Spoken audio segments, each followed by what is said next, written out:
Bismillah. Assalamualaikum warahmatullahi wabarakatuh. Kita masuk ke hikmah yang berhubungan dengan ilmu. Ada kalimat yang terkenal sekali dari Imam Syafi'i. Jika engkau tak sanggup menahan lelahnya belajar, maka engkau harus sanggup menanggung perihnya kebodohan. Nah ini teman-teman mungkin tidak perlu saya jelaskan, sudah paham ya maksudnya. Kalau engkau malas belajar, kalau engkau merasa tidak sanggup belajar, ya latihlah dirimu agar sanggup jadi orang bodoh, agar sanggup menanggung perihnya kebodohan. Jadi pilihanmu cuma dua: tekun belajar, nambah ilmu, apa kuat tidak tahu, kuat bodoh. Ini kalimat dorongan, kalimat motivasi agar kita jalan terbaik yang kita ambil yaitu sanggup menahan lelahnya belajar. Karena sebagaimana dicontohkan oleh Imam Syafi'i sendiri, sesulit apapun situasi, beliau tidak pernah menyerah untuk belajar. Imam Syafi'i itu bahkan, karena tadi saya cerita beliau ini anak yatim sejak usia 2 tahun. Hidupnya serba pas-pasan bersama ibunya beliau. Tapi beliau ini sangat semangat mencari ilmu. Banyak cerita bagaimana Imam Syafi'i menulis ilmunya di atas tulang-tulang. Karena kebetulan rumahnya dekat bukit, beliau mungkin tidak seperti kita hari ini punya laptop, punya kertas, punya buku. Beliau karena tidak mampu akhirnya ilmunya ditulis di atas tulang-tulang. Kadang-kadang juga ditulis di atas potongan-potongan keramik. Tapi beliau semangat belajarnya, semangat mencari ilmunya, tidak ada tandingannya. Suatu ketika ada orang bertanya pada beliau, bagaimana semangatmu mencari ilmu? Jawabannya Imam Syafi'i, seperti seorang perempuan yang kehilangan anak semata wayangnya. Bisa dibayangkan ya, perempuan yang punya anak tunggal dan anaknya hilang. Itu kan semangat sekali mencari gimana caranya anaknya cepat ketemu. Itu berarti seperti itulah semangatnya Imam Syafi'i dalam mencari ilmu. Ini menurut saya teladan yang luar biasa, yang harusnya mendorong kita menggugah. Kalau Imam Syafi'i bisa sedahsyat itu, sejauh mana kita ini bisa meneladani beliau. Terus ada lagi pandangan Imam Syafi'i tentang ilmu yang terkenal sekali, yaitu tentang syarat-syarat mencari ilmu. Teman-teman mungkin sering mendengarkan syair ini. Jadi ada 6 syarat demi kita mencari ilmu. Syairnya, ala la tanalul ilma illa bisyiddatin, sa'umbika an majmu'iha bibayanin, zukain wa hirsin wastibarin wa bulwatin wa irsyadu ustadhin wa tuli zamanin. Sesungguhnya engkau tidak akan memperoleh ilmu kecuali dengan 6 hal, dengan bekal 6 hal. Akan aku kabarkan secara ringkas keterangannya. Zukain, atau kadang dibaca zakain, kecerdasan. Wakhirsin, semangat, kesungguhan. Wastibarin, kesabaran. Wabulwatin, modal, mau keluar modal. Wa irsyadu ustadin, ada petunjuk dari guru. Wa tuli zamanin, memerlukan waktu waktu yang panjang. Nah, ini kunci bagi teman-teman semua untuk mencari ilmu. Tidak perlu saya jelaskan apa gunanya ilmu, apa manfaatnya ilmu, bagaimana ilmu itu kunci dalam hidup ini. Insya Allah teman-teman sudah ngerti semua, dan untuk memperoleh ilmu itu kita harus menyiapkan diri kita harus mau menyediakan 6 modal, 6 hal. Yang pertama kecerdasan. Jadi saya menerjemahkan kecerdasan itu bukan level IQ, tapi kecerdasan di sini dalam arti mau berpikir. Jadi mencari ilmu itu harus mau mikir, mau menganalisis, mau menalar. Kemudian khirsin. Khirs itu semangat, sungguh-sungguh, ndak iseng, ndak asal. Tidak menganggap ilmu itu sesuatu yang kalau dapat nanti dianugerahi dapat dapat, kalau dianugerahi ndak dapat ndak dapat oleh Allah. Itu serahkan pada Allah, kita dapat apa tidak, tapi kita harus sungguh-sungguh semangat. Setelah itu wastibarin. Wastibarin ini sabar. Butuh kesabaran. Tidak terburu-buru.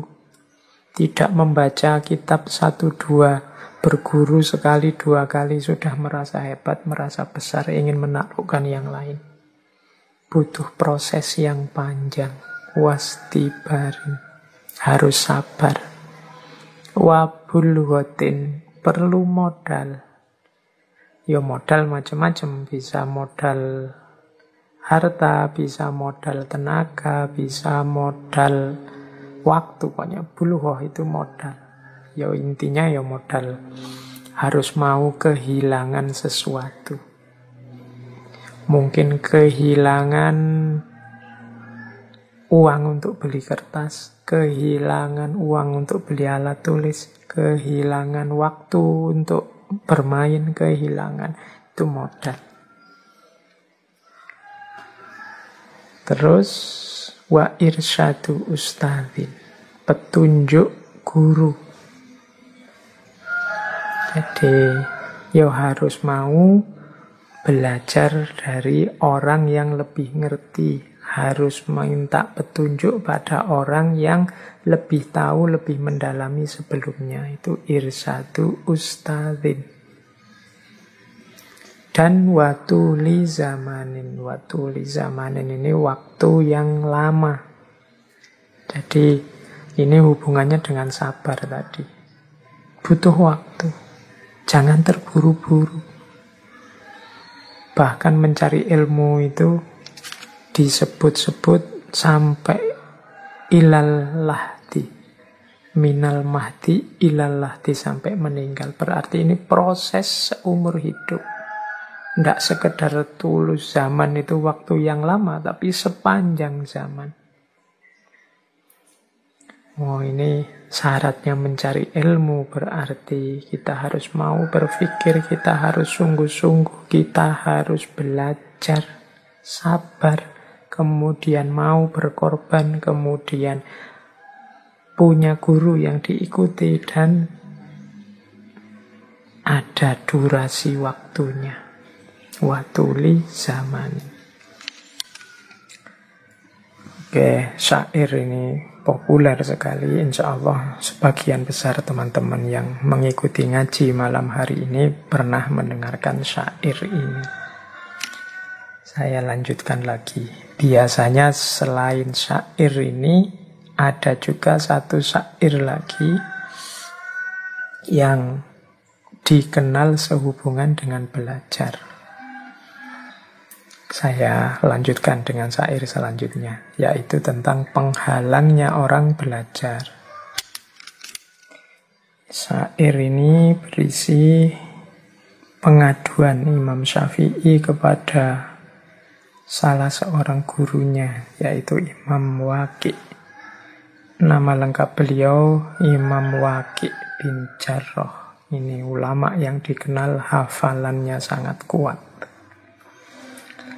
Nah, Imam Syafi'i suatu ketika mengadu, syakautu ila waqi'i su'a khifli fa arsyadani ila tarkil ma'asi wa akhbaroni bi annal ilma nurun wa nurullahi la yuhda li asin. Ini bisa dilihat di kitab I'anatut Thalibin. Aku mengadu kepada Imam Waqi' tentang jeleknya hafalanku. Fa'arsyadani ila tarkil ma'asi. Maka beliau menunjukkan padaku untuk meninggalkan maksiat. Wa akhbaroni bi annal ilma nurun, dan mengabarkan padaku bahwasannya sesungguhnya ilmu itu adalah cahaya. Wa nurullahi la yuhda li asin, dan cahayanya Allah itu tidak diturunkan kepada seorang pelaku maksiat.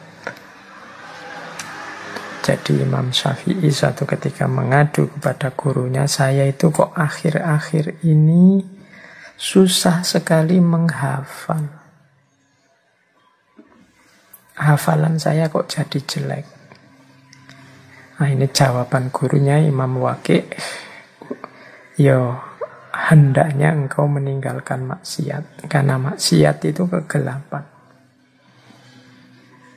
Dan menyatakan bahwa kalau ilmu itu cahaya, yo cahaya tidak akan bisa masuk kalau terhalang oleh kegelapan. Yo, kegelapan di sini maknanya maksiat. Jadi atas petunjuknya Imam Waqi', ini ada cerita, ada yang cerita selanjutnya bahwa Imam Syafi'i terus melakukan muhasabah dan akhirnya ketemulah penyakitnya.